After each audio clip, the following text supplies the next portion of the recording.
Hello. आज हम एक ऐसे टॉपिक की बात करने जा रहे हैं जो शायद आपकी लाइफ बदल दे। अगर आप ज़्यादा प्रोडक्टिव, स्ट्रेस फ्री और बैलेंस्ड लाइफ चाहते हो तो आपको अपना टाइम मैनेज करना होगा। पर आप कैसे करेंगे, चलिए बात करते हैं। सबसे पहले आपको गोल डिफाइन करना होगा। अगर आपका गोल वेल डिफाइंड होगा, आपके पास एक पर्पस और एक डायरेक्शन होगा। अगर आपका गोल वेल डिफाइंड होगा तो आप बहुत चीज़ों को आसानी से कर पाएंगे। इसके लिए आपको शॉर्ट टर्म गोल यानी डेली और वीकली क्या करना है, और लॉन्ग टर्म गोल यानी आपको ईयरली क्या करना है, ये वेल डिफाइंड एक पेपर पर होना चाहिए। हर टास्क को एक डेडलाइन देनी होगी ताकि हम अकाउंटेबल रहें। इससे एक सेंस ऑफ अर्जेंसी क्रिएट होती है और हम ट्रैक पर बने रहते हैं। इसके बाद आपको अपना टास्क प्रायोरिटाइज करना होगा। जो इम्पोर्टेंट और अर्जेंट है उसको पहले करने के लिए आपको एक ऑर्गेनाइज्ड स्ट्रक्चर में उसको लिखना होगा, जिसकी बात हम अब करने वाले हैं। तो ये चीज़ ध्यान में रखनी है कि जो भी आप प्लान ऑर्गेनाइज तरीके से काम में लाना चाह रहे हैं, मेक श्योर कि उसको अचीव कर पाए। वो एक अचीवेबल टास्क होना चाहिए। अगर वो अचीवेबल टास्क नहीं होगा तो यहाँ पर फिर एक दूसरा एलिमेंट आ सकता है जिसकी बदौलत आप हो सकता है डिमोरलाइज हो जाए कि मैं तो ये अचीव कर ही नहीं पा रहा हूँ। तो आपको ये ध्यान देना है कि हमारे टास्क जो हम सब डिवाइड कर रहे हैं, प्रायोरिटाइज कर रहे हैं, वो अचीवेबल होने चाहिए। जैसे फॉर एग्जांपल, अगर आपने एक दिन में इतना टास्क पढ़ने की प्लानिंग करी है और इतनी देर गेम्स को देने की प्लानिंग करी है, कई बार हो सकता है कि हम वो अचीव ना कर पाए।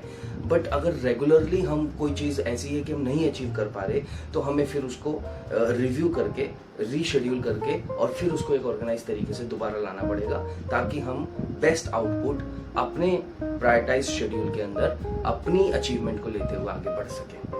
हमें वो सारी चीज़ें हटानी होंगी जो हमें हमारे लक्ष्य से भटकाती हैं।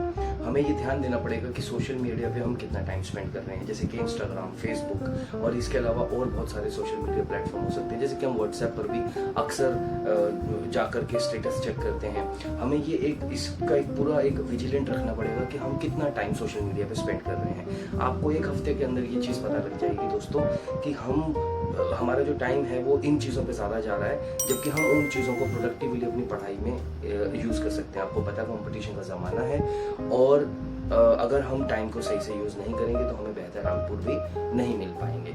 इस चीज़ का हमें ध्यान रखना है। हमें कोशिश ये करनी है कि हम नोटिफिकेशन को ऑफ कर दें। जितना समय रहते कर पाएंगे उतना ही ज़्यादा हमें फ़ायदा होगा, क्योंकि इससे डिस्ट्रैक्शन डेफिनेटली कट डाउन होता है।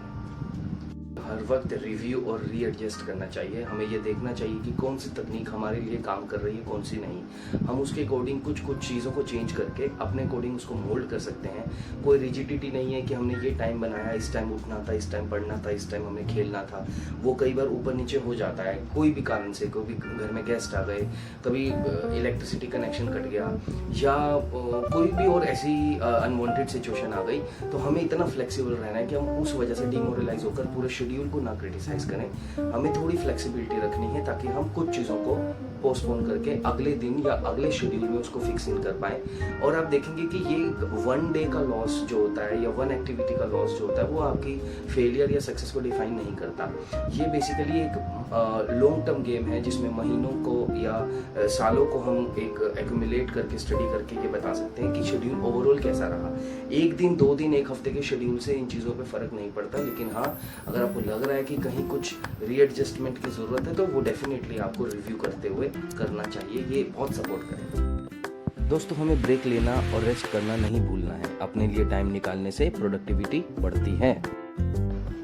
इसके साथ साथ ऑर्गेनाइज्ड रहना बहुत ज़रूरी है दोस्तों।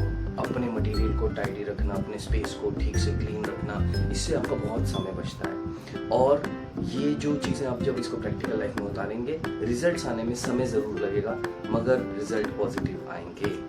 आई होप आपको मेरी ये वीडियो पसंद आई होगी, और मेरा पर्पस ये है कि किसी भी तरह से मैं आपकी ज़िंदगी में कुछ वैल्यू ऐड ऑन कर पाऊँ। तो ये थे कुछ practical aspects of time management. अगर आपको ये वीडियो पसंद आई है तो अपने दोस्तों से ज़रूर शेयर करें, मेरे चैनल को सब्सक्राइब करें, मुझे कमेंट कर बताएं कि मैं आपकी और किस प्रकार से हेल्प कर सकता हूँ। चलिए, तो नेक्स्ट वीडियो में मिलते हैं दोस्तों। तब तक के लिए नमस्कार।